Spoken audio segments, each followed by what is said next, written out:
होता है उसको समझने के लिए इन्होंने ये कहा है कि आप एक छोटा सा पॉइंट समझिए। सपोज यहां पे आप एक बीकर ले रहे हैं, बीकर के अंदर आपने जो है आपके पास कंसंट्रेटेड, नीचे जो है आपने कंसंट्रेटेड कॉपर सल्फेट सोल्यूशन लिया है, या आप कह दें आपने इंक ली है और उसके ऊपर आपने पानी डाल दिया। तो आप देखेंगे थोड़ी देर बाद क्या होता है, ये जो सल्यूट है ये ऊपर की तरफ चला जाता है, मतलब इंक जो है उस पानी में जाती है और जो पानी है वो नीचे की तरफ आता है। और कुछ देर बाद आपने किसी भी एक्सटर्नल एजेंट का इस्तेमाल नहीं करना घोलने के लिए, मतलब चम्मच का इस्तेमाल नहीं करना, हिलाना नहीं है सोल्यूशन को। तो ये क्या होता है, ये सोल्यूशन आपस में जो है मिक्सअप हो जाता है और तब तक मिक्सअप होता है चाहे उसको कितना भी टाइम लगे, चाहे आधा घंटा लगे, 1 आवर लगे, 2 आवर लगे, डिपेंड करता है कि कौन सी चीज आपने डाल ली है। जैसे आप चीनी की भी बात करें, आप चीनी को पानी में डाल दें या नमक को डाल दें, घोलना नहीं है आपने, आप देखेंगे बाद में धीरे धीरे चीनी को थोड़ा ज्यादा टाइम लगता है, नमक को कम टाइम लगेगा, धीरे धीरे धीरे नमक जो है उसमें डिसॉल्व होना जो है वो चालू हो जाएगा। तो इसको बोलते हैं डिफ्यूजन। डिफ्यूजन के अंदर जो सल्यूट और सॉल्वेंट दोनों के जो पार्टिकल्स है ना वो एक दूसरे में जो है मिक्सअप होते हैं। लिखा है spontaneous mixing of particle is called diffusion. ये डिफ्यूजन है, इसकी डेफिनेशन आपको याद नहीं करनी, ये सिर्फ मैं बता रही हूं। लेकिन ये कह रहे हैं अगर आप ऐसा करें कि इस साइड तो आप कंसंट्रेटेड सोल्यूशन ले लें, इस साइड आप वाटर या कॉपर सल्फेट का डाइल्यूट सोल्यूशन ले। डाइल्यूट सोल्यूशन का मतलब है उसमें पानी ज्यादा है और जो सल्यूट है वो कम है, और बीच में जैसे उसके अंदर तो हमने नॉर्मल लिया था, यहां पे कह रहे हैं बीच में आप सेमी परमिएबल मेम्ब्रेन लगा दें। मैं आगे ना सेमी परमिएबल मेम्ब्रेन को एसपीएम शॉर्ट फॉर्म से लिखूंगी, तो आप वो देख लीजिएगा। तो एसपीएम लगा दें हम, तो क्या होगा, जैसे मान लीजिए इस वाले सोल्यूशन का लेवल इतना था, ऊपर तक था, ये दिख रहा होगा लेवल, वाटर हमने इतना लिया। तो आप ये देखेंगे कि या फिर ये आप ऊंचा भी ले लें, लेवल काउंट कर ले, बराबर का लेवल ले, तो आप ये देखेंगे थोड़ी देर बाद कि ये जो पानी के मॉलिक्यूल्स हैं वो इधर की तरफ मूव होना चालू हो जाएंगे। Mean less concentrated solution, less concentrated solution में वाटर की कंसंट्रेशन ज्यादा होती है, ये ध्यान रखिएगा। अगर आपके पास बायो होती ना, वहां डेफिनेशन अलग लिखी थी, है तो सेम डेफिनेशन, वो ये कह देते हैं water move from its, water की जहां पे हाई कंसंट्रेशन है वहां से जहां वाटर की कम है, मतलब जहां वाटर की हाई कंसंट्रेशन होती है उसे हम नॉर्मली क्या बोलते हैं, डाइल्यूट सोल्यूशन या लेस कंसंट्रेटेड सोल्यूशन, और ये जो है ये मोर कंसंट्रेटेड सोल्यूशन है। तो आप ये देखेंगे ये वाला जो हिस्सा है इसका लेवल नीचे होता जाएगा और इसका जो लेवल है वो क्या होता जाएगा, इंक्रीज होता जाएगा। इससे ये पता लगता है सॉल्वेंट के जो मॉलिक्यूल्स हैं वो सेमी परमिएबल मेम्ब्रेन से मूव कर रहे हैं इधर। अब कोई बच्चा कहेगा कि इस साइड भी मूव करते होंगे, एक आधा मूव करता होगा, लेकिन जो नेट फ्लो है वो किस साइड रहता है, from pure to concentrated solution या from dilute to concentrated solution. इसी फ्लो को ऑस्मोसिस बोलते हैं। देखिए दोबारा से यहाँ डेफिनेशन 2 लिखी है लेकिन नीचे वाली याद करनी है, पहले इसको पढ़ लेते हैं। कह रहे हैं there is net flow of solvent from dilute solution to concentrated solution through semi permeable membrane till, कब तक, जब तक दोनों साइड की कंसंट्रेशन बराबर ना हो जाए। यहां पे सेमी परमिएबल मेम्ब्रेन वर्ड याद करना जरूरी है। और इसी यहाँ ये, और ये डेफिनेशन आप याद कर लेंगे, ये वाली ये मैंने पीछे भी लिखी है, जो मैंने अपनी हैंड राइटिंग में नोट्स लिखे हैं, कि ये भी मेरी हैंड राइटिंग है, sorry. The net spontaneous flow of solvent molecule from solvent to solution, solvent से सोल्यूशन में जा रहे हैं, या हम कह दें लेस कंसंट्रेटेड सोल्यूशन से मोर कंसंट्रेटेड सोल्यूशन में जा रहे हैं through semi permeable membrane. Semi permeable membrane mention करना जरूरी है, इज कॉल्ड ऑस्मोसिस। तो ये डेफिनेशन अभी तक आपको याद करनी है। समझ में आया ऑस्मोसिस क्या होता है? दोबारा सुन लीजिए, यहाँ पे ऑस्मोसिस में सॉल्वेंट के मॉलिक्यूल, सॉल्वेंट मतलब अगर आपने पानी लिया है तो पानी के मॉलिक्यूल्स कहां से कहां मूव करते हैं, जहां पानी ज्यादा हो वहां से जहां पानी कम हो। मतलब सॉल्वेंट से सोल्यूशन कह दो या लेस कंसंट्रेटेड सोल्यूशन से मोर कंसंट्रेटेड सोल्यूशन बोल दो। सॉल्वेंट के मॉलिक्यूल फ्लो करते हैं। इतना समझ में आया कि ऑस्मोसिस किसको बोलते हैं? Yes ma'am. ठीक है, इसका एक Yes, ma'am. एग्जाम्पल है, ठीक है, इसका एक एग्जाम्पल है कि आप एग लो। जिन बच्चों ने एग खाया होगा तो वो ये देखा होगा, ज्यादातर उबले हुए एग में आपको देखने को मिलता है कि जब आप ऊपर का शेल तोड़ते हो ना, तो अंदर एक पतली सी लेयर भी होती है, झिल्ली टाइप की होती है, पतली सी लेयर होती है अंदर, ऊपर चिपकी हुई होती है, उसको उतार दिया जाता है, होती है वाइट कलर की। हाँ, तो वो जो होता है वो वही जो शेल होता है। जब आप इस अंडे को, कच्चे अंडे को आप क्या करें, कंसंट्रेटेड जो HCl वगैरह सोल्यूशन है, एसिड सोल्यूशन में जब हम डुबो के रखते हैं तो क्या होता है, ऊपर की जो लेयर है वो है कैल्शियम कार्बोनेट। कैल्शियम कार्बोनेट जो है वो डिसॉल्व हो जाती है। जो मैं पतली सी लेयर की बात कर रही हूँ वो अंडे के बाहर क्या रहती है, सेमी परमिएबल मेम्ब्रेन होती है। क्या होती है, सिर्फ अंडे का ना वही शेल जो है वही लेयर डिसॉल्व होती है जो कैल्शियम कार्बोनेट वाली होती है, बाकी अंडा वैसे का वैसे रहता है। जैसे आपने बिना जो ऊपर का जो छिलका है ना उसके अंडा देखा, क्योंकि वो जो सेमी परमिएबल मेम्ब्रेन है ना उसकी वजह से जो अंदर का जो लिक्विड है, यॉक हो गया या जो आपका एल्बुमिन हो गया, वो नीचे बाहर नहीं निकलता है, क्योंकि ये जो लेयर है ना ये वाली सेमी परमिएबल मेम्ब्रेन ये बाहर है। तो कह रहे हैं कि अगर आप अंडे को पानी में रख दे, पानी में, ऐसे वाले अंडे को जिसका शेल हमने हटा दिया हो, तो पानी में रख दें, क्योंकि अंडे के अंदर भी जो एल्बुमिन है उसमें भी वाटर है, लेकिन वहां पे वाटर की कंसंट्रेशन कम है, तो पानी कहाँ मूव करेगा, अंदर की तरफ या बाहर की तरफ? पानी बाहर, कंसंट्रेशन पानी अंदर की तरफ। तो ये कह रहे हैं, आप यहाँ देखिए ध्यान से, ये डॉटेड लाइन देखिए, पहले अंडा था, पहले जो अंडा था वो ये था, ये जो आपकी ये वाली लाइन है, ये अंडा था। लेकिन क्या हुआ, कुछ देर बाद, अब कुछ देर बाद टाइम जितना मर्जी हो सकता है, ये भी हो सकता है आधे घंटे बाद, 1 घंटे बाद या 2 घंटे बाद टाइम लग रहा हो, आप देखेंगे अंडे की जो अंडा फूल गया है वो यहां तक आ गया। तो इसका मतलब ये है कि ऑस्मोसिस हुई है। और एक और एग्जांपल देख लीजिए, अब मैंने क्या किया है, अंडे को कंसंट्रेटेड NaCl सोल्यूशन में डाला है, बहुत ज्यादा कंसंट्रेटेड मतलब इतना ज्यादा पानी में NaCl डाला है कि मान लीजिए सैचुरेटेड सोल्यूशन बन गया। तो बाहर पानी क्या होगा, कम होगा, अंडे के अंदर जो है कंसंट्रेशन पानी की ज्यादा है। मतलब बाहर अगर हम देखें, बाहर हमने कंसंट्रेटेड सोल्यूशन लिया है, अंदर जो है लेस कंसंट्रेटेड सोल्यूशन है। लेस कंसंट्रेटेड सोल्यूशन का मतलब है कि अंदर पानी ज्यादा है और बाहर पानी क्या है, पानी की परसेंटेज जो है वो कम है। तो अब आप देखिए पानी कहाँ मूव करेगा, अंडे से बाहर या अंदर से जो है बाहर से अंदर? अंडे से बाहर। अंडे से बाहर, क्योंकि भाई अंडे में पानी ज्यादा है। अंडा जो है वो लेस कंसंट्रेटेड सोल्यूशन है, तो अंडे से बाहर मूव करेगा। तो अंडा अगर मान लीजिए पहले यहां था तो वो अब क्या कर जाएगा, श्रिंक कर जाएगा। तो ऐसा ही अगर आप देखें, ये कह रहे हैं आप किशमिश के साथ भी कर सकते हैं। किशमिश तो अगर आप पानी में डुबोते हैं तो आपने देखा वो क्या हो जाती है, फूल जाती है। यस तो मैम। क्यों है, उसकी जो बाहर की जो लेयर है वो काम करती है ऑस्मोसिस का। ऐसे अगर मैं देखिए, किशमिश किससे बनती है, ग्रेप से बनती है। कह रहे हैं अगर आप ग्रेप्स, ताजे वाले ग्रेप्स को NaCl सोल्यूशन में डाल दें कंसंट्रेटेड में, तो क्या होता है, ग्रेप्स के अंदर का पानी बाहर निकल जाता है और ग्रेप्स क्या हो जाते हैं, सूख जाते हैं। ठीक है, तो वो भी जो है ऑस्मोसिस का एग्जांपल है, क्योंकि कभी कभी अगर पूछ लें वो। तो बाकी ये रहा ग्रेप्स के बारे में जो मैंने आपको बताया। बाकी ये जो डिफरेंस है ना ऑस्मोसिस और डिफ्यूजन का, ये आएगा नहीं, पर आप रीड कर लीजिएगा कि ऑस्मोसिस कब होती है, जब सेमी परमिएबल मेम्ब्रेन यूज होती है। डिफ्यूजन में कोई सेमी परमिएबल मेम्ब्रेन यूज नहीं होती है। ऑस्मोसिस में सॉल्वेंट के मॉलिक्यूल फ्लो करते हैं, सॉल्वेंट के थ्रू सेमी परमिएबल मेम्ब्रेन, जबकि डिफ्यूजन में क्या होता है, सल्यूट और सॉल्वेंट दोनों के जो मॉलिक्यूल्स होते हैं आपस में इंटरमिक्स करते हैं।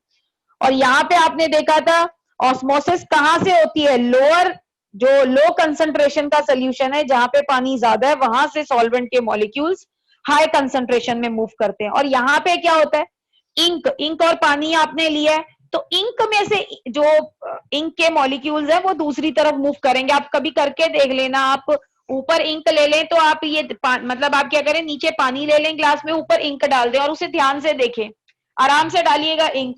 तो ध्यान से देखेंगे इंक के जो मॉलिक्यूल्स है वो नीचे वाले पानी में एंटर होना चालू हो रहे हैं, from higher concentration to lower. बाकी ये सोल्यूशन के लिए अप्लाई होता है ऑस्मोसिस, सॉरी एक मिनट,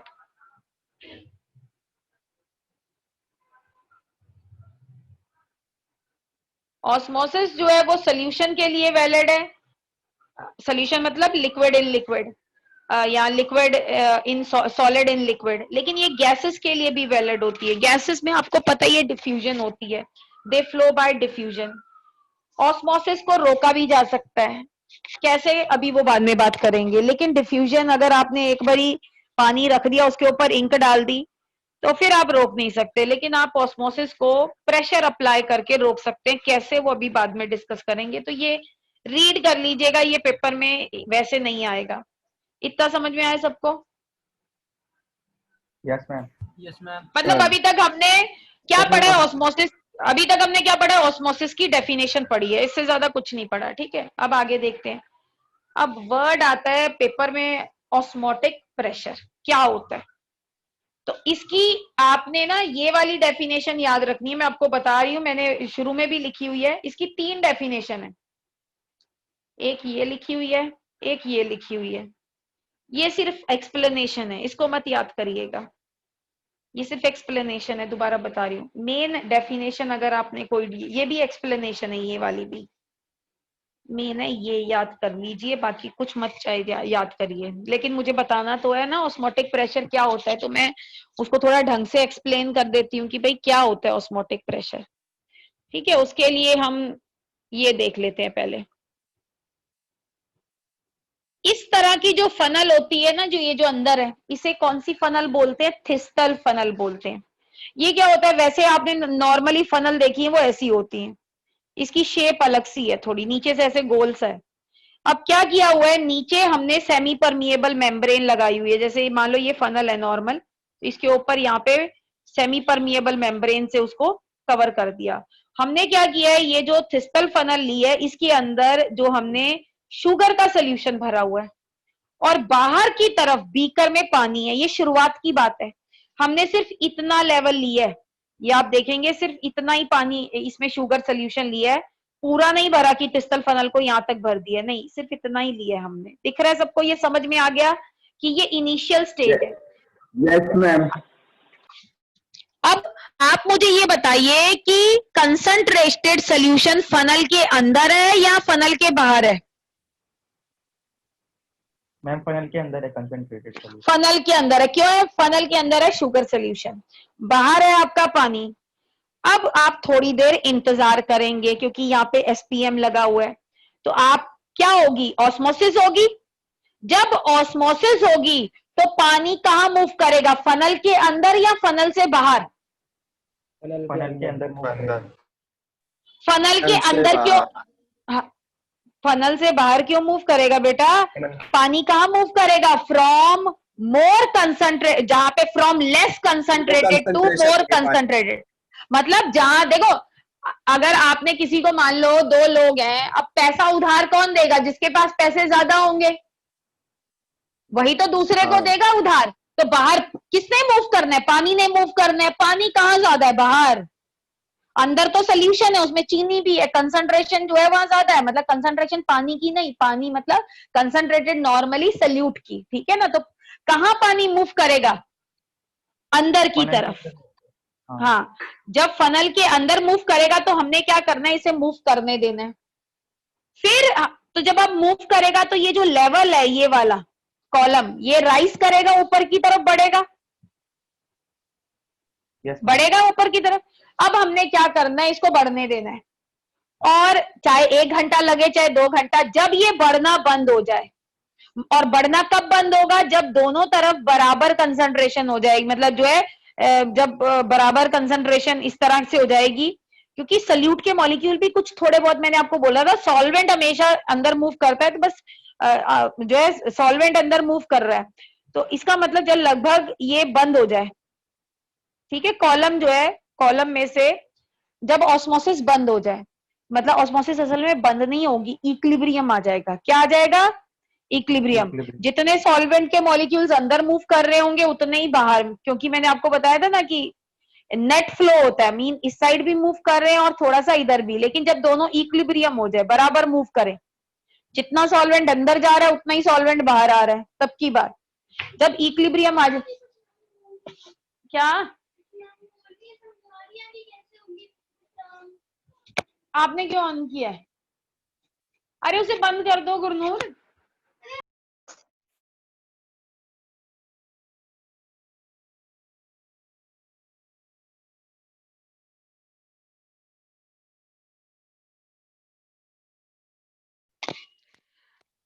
यस मैम।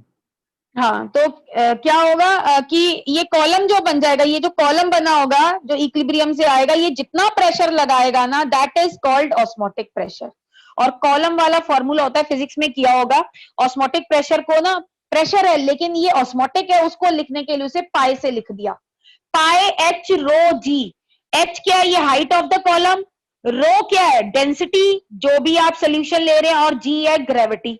तो ये फिजिक्स में किया होगा, यहां हम ये फॉर्मूला यूज नहीं करेंगे, पर फिर भी कर लीजिएगा अगर करना हो, बाकी ये नहीं पढ़ना नीचे। ये इन्होंने डेफिनेशन लिखी हुई है, the pressure exerted by the column H of the solution at equilibrium is called osmotic pressure. तो ये तो असल में मैंने बताया, या फिर इन्होंने दोबारा से इसी बात को दूसरे तरीके से बोल दिया, इक्विलिब्रियम हाइड्रोस्टैटिक प्रेशर। हाइड्रोस्टैटिक मतलब जो लिक्विड जो है वो कर रहा है, वाटर लगा रहा है, column setup as a result of osmosis. तो ये था आपका ऑस्मोसिस।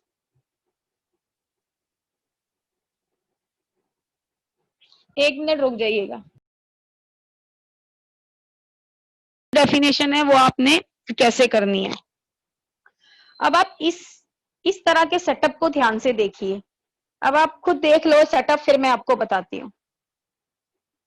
देख लिया सबने ये सेटअप?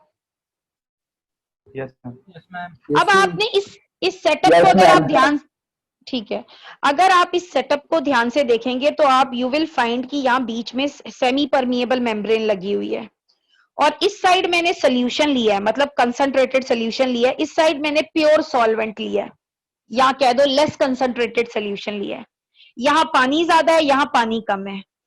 अब पानी आपको पता है कहाँ मूव करेगा, तो क्या होगा, जैसे मान लीजिए कोई बच्चा दरवाजा खोल रहा है, मतलब मान लो एक बच्चा दरवाजे के उस साइड है, मैं इधर की तरफ हूं, वो बच्चा क्या करता है, दरवाजे को पुश करता है और दरवाजा खुल जाता है। मान लो मैं यहां से जोर लगाने लगूं ऑपोजिट डायरेक्शन से, तो ये दरवाजा तब खुल, ये जो दरवाजा है, और ये एक चीज और सोचिएगा, ये दरवाजा दोनों तरफ खुलता है, मतलब उधर से इधर की तरफ भी खुल सकता है, ये एक तरफ नहीं हो, इधर से उधर की तरफ भी, मतलब 360 डिग्री 180 डिग्री ऐसे घुल सकता है। समझ आ गया ना? 180 डिग्री का मतलब है उधर की, वो लड़का इधर की तरफ दरवाजा खुल रहा है, अब मैं प्रेशर लगाना चालू करती हूँ, ये दरवाजा कब खुलना बंद होगा? इक्विलिब्रियम में जाएगा जब, मतलब कोई फ्लो नहीं हो, दरवाजा ना उधर जाए ना इधर जाए, जब मेरा प्रेशर उस लड़के के प्रेशर के क्या हो जाएगा? इक्वल हो जाएगा। Yes ma'am. है ना? Yes, तो ma'am. ये कह रहे हैं हम प्रेशर लगाएंगे, यहाँ पे ऑस्मोटिक प्रेशर लग रहा है, जिसकी वजह से क्या हो रहा है, लिक्विड यहाँ मूव कर रहा है। अब ऑस्मोटिक प्रेशर की वैल्यू जानने के लिए ये कह रहे हैं कि आप क्या करें, इसको दबाव लगाना चालू करें। तो यहाँ पे जो प्रेशर लगेगा, जब नेट मूवमेंट जो है सॉल्वेंट की रुक जाए, मतलब सॉल्वेंट वैसे क्या मूव कर रहा है, इधर से इधर मूव कर जाए, लेकिन अगर मैं इतना प्रेशर लगा दूं कि मूवमेंट क्या हो जाए, जस्ट रुक जाए, जितना प्रेशर लगा होगा that will be equal to osmotic pressure. समझ में आ गया? Yes ma'am. Yes, अब ma'am. इसको डेफिनेशन आप एक बार आप डेफिनेशन रीड करिए, आपको खुद देखिए कि आपको समझ में आया, और ये डेफिनेशन आपने याद करनी है बस। The minimum excess pressure that has to be applied to the solution to prevent entry of solvent through semi-permeable membrane। सिर्फ एंट्री रुक जाए, मतलब अगर मान लीजिए मैं ये दरवाजा 180 डिग्री खुल जाता है, वैसे अगर आप नॉर्मल देखें दरवाजा कितना खुलता है, 90 डिग्री खुलता है ना, मतलब अगर 90 नहीं तो वो 270 होता है। मतलब ये है कि इस तरह से ये दरवाजा है मान लीजिए, ये बीच में इक्विलिब्रियम पोजीशन है, ये दरवाजा यहां भी जाता है और ये दरवाजा यहां भी जाता है। तो ये दरवाजा खुलना कब बंद होगा? जब दोनों तरफ से बराबर प्रेशर लगेगा। लेकिन अगर मान लो मैं उस लड़के से प्रेशर क्या कर दूं, ज्यादा लगा दूं, तो दरवाजा किस साइड खुलेगा? ऑपोजिट साइड पे खुलेगा कि नहीं खुलेगा? यस मैम, खुलेगा। तो ये कह रहे हैं कि अगर मैं मान लो ऑस्मोटिक प्रेशर से ज्यादा प्रेशर लगा दूं पिस्टन से, ऑस्मोटिक प्रेशर जितने प्रेशर थे तो सिर्फ नेट फ्लो रुक जाएगा। लेकिन अगर मान लीजिए मैं ज्यादा प्रेशर लगा देती हूं तो क्या होगा? मैम तो जो क्या फ्लो होगा? होगा सॉल्वेंट का वो अपोजिट हो जाएगा। ऑपोजिट हो जाएगा। सबको समझ में आया कि पहले सॉल्वेंट यहां मूव कर रहा था, मीन प्योर से सोल्यूशन की तरफ, जहां पानी कम है सोल्यूशन की तरफ पानी कम है, सॉल्वेंट जो है वहां पानी ज्यादा है, तो वहां से मूव कर रहा था। मैंने ऑस्मोटिक प्रेशर लगाया, ये फ्लो रुक गया। अब मैं ज्यादा प्रेशर लगा रही हूं तो क्या होगा? उल्टा हो मैम फ्लो जाएगा। अपोजिट हो हाँ, जाएगा। मतलब सोल्यूशन का जो पानी है वो इधर प्योर होता जाएगा, प्योर की तरफ। इसका मतलब हम फिल्टर कर सकते हैं पानी को इस तरह से। Yes ma'am. इसी को बोलते हैं रिवर्स ऑस्मोसिस। तो ये लिखा है जब हम ऑस्मोसिस प्रेशर से ज्यादा प्रेशर लगाते हैं तो जो सॉल्वेंट है it move from solution to pure solvent through semi permeable membrane, और इसको हम बोलते हैं रिवर्स ऑस्मोसिस। और रिवर्स ऑस्मोसिस कहाँ यूज किया जाता है? सी वाटर की डीसॉलिनेशन के लिए यूज किया जाता है। समझ आ गया? Yes ma'am. मैम ठीक है, ये इसका डायग्राम बना हुआ है। तो यहाँ पे हम पिस्टन पे ज्यादा प्रेशर लगा रहे हैं। किससे ज्यादा प्रेशर लगा रहे हैं? ऑस्मोसिस से। तो आप इसे रीड कर लीजिएगा। अच्छा, मान लो ये जो सेमी परमिएबल मेम्ब्रेन है ये कैसी होनी चाहिए? ऐसी होनी चाहिए ना कि ये ऑस्मोटिक प्रेशर से ज्यादा प्रेशर क्या करे? झेल जाए, टॉलरेट कर जाए। नहीं तो क्या होगा? आप मान लो कोई बैलून ले रहे हैं, बैलून में आप हवा भरते जा रहे हैं, और अगर बैलून जो आप हवा भर रहे हैं अगर उसका प्रेशर बैलून की जो वॉल है उससे ज्यादा हो जाए तो बैलून क्या हो जाएगा? फट जाएगा। तो भैया ऐसी सेमी परमिएबल मेम्ब्रेन हमें इस्तेमाल करनी है जो ये प्रेशर झेल सके। और इसका एक एग्जांपल एनसीईआरटी में लिखा हुआ है, तो ये एग्जांपल एनसीईआरटी का है तो याद रख लीजिएगा। ज्यादातर सेमी परमिएबल मेम्ब्रेन जो यूज की जाती है वो सेलुलोज एसीटेट। सेलुलोज एसीटेट जो है ये पॉलीमर आपके कोर्स में नहीं है, लेकिन ये जो है ये एक सेमी सिंथेटिक पॉलीमर है। सेमी का मतलब है सेलुलोज तो आपको पता है नेचर में मिलता है, उसके अंदर मॉडिफिकेशन की गई, मतलब एक नेचर वाले पॉलीमर में ही मॉडिफिकेशन की गई। मतलब पहले से पॉलीमर था उसमें मॉडिफिकेशन की गई, मतलब सेमी सिंथेटिक। ठीक है, तो ये एनसीईआरटी में मेंशन है, तो ये ध्यान रखिएगा। Cellulose acetate it is permeable to water, लेकिन जो सी वाटर में इंप्योरिटीज या आयंस होते हैं उसके परमिएबल नहीं होता है। तो ये जो हम यूज करते हैं।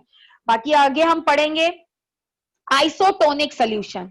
आइसोटोनिक सोल्यूशन किनको बोलते हैं? मान लीजिए दो सोल्यूशन ले लो, मान लो मैं एक में चीनी डाल दी पानी में और एक में नमक डाल दिया, लेकिन दोनों का अगर ऑस्मोटिक प्रेशर सेम है, पर प्रेशर के लिए टेम्परेचर भी सेम होना चाहिए। अगर आप टेम्परेचर अलग अलग कर देंगे, मान लो चीनी का सोल्यूशन का कंसंट्रेशन सेम है, टेम्परेचर चेंज कर देंगे तो प्रेशर भी क्या हो जाएगा? चेंज हो जाएगा। तो सेम टेम्परेचर पे जिन दो सोल्यूशन का ऑस्मोटिक प्रेशर सेम होता है उन्हें आइसोटोनिक बोलते हैं। ये मैं आगे पढ़ूंगी कि हमारे ब्लड में भी तो हम इतनी सारी चीजें खाते पीते हैं, तो वो तो ब्लड सेल श्रिंक या फूल जाने चाहिए। ब्लड के अंदर भी आप देखेंगे जो ब्लड होता है वो भी तो सॉल्ट वगैरह डिसॉल्व करता है जब खाना पचता है। क्यों? तो वो वहां पे भी आइसोटोनिक सोल्यूशन होते हैं। अगर आपने देखा हो, चल ये देखा हो, आप जो दवाई डालते हैं आंखों के अंदर जो ड्रॉप्स होती हैं उसके ऊपर नहीं लिखा होता आइसोटोनिक? लिखा होता है या Yes, नहीं ma'am. लिखा होता है? इसका मतलब Yes, ma'am. पानी जो है अगर वो आइसोटोनिक ना हो तो पानी अंदर चला जाए या अंदर से बाहर आ जाए वो आपकी आंख में से। तो इसलिए आइसोटोनिक का मतलब होता है कि उसमें ऑस्मोसिस नहीं होगी, दोनों का ऑस्मोटिक प्रेशर सेम है तो नेट फ्लो नहीं होगा सॉल्वेंट का। अच्छा चलो, अब मैं आपको जो है ये बाकी तो आप इसको रीड कर लेंगे, मैं आपको जो है न्यूमेरिकल का बता देती हूँ ताकि जो बच्चे जो है ना वो प्रैक्टिस करना चाहें तो वो कर सकते हैं। देखिए जो ऑस्मोटिक प्रेशर होता है it is directly proportional to molarity वो जो पहले हमने कराए थे डिप्रेशन, उसमें क्या था, मोलैलिटी था, ये मोलैरिटी है। And it is directly proportional to temperature, मतलब ये कंसंट्रेशन के ऊपर भी डिपेंड करता है और टेम्परेचर के ऊपर भी डिपेंड करता है। तो अगर हम देखें तो ये आ जाएगा, प्रोपोर्शनैलिटी साइन हटाएंगे तो ये आ जाएगा MRT। वो आपको याद है ना, PV is equal to NRT, yes ma'am. लगभग Yes, यही ma'am. है वो। बस यहाँ पे P Yes, की ma'am. जगह पाए लिख दिया। अभी देखेंगे कैसे है, सेम वो। देखिए M क्या होता है, number of moles of salute divide by volume of solution in litre. In litre लिखा है मैंने ML नहीं लिखा, इसलिए ऊपर 1000 पुट नहीं किया। हाँ, Yes, ma'am.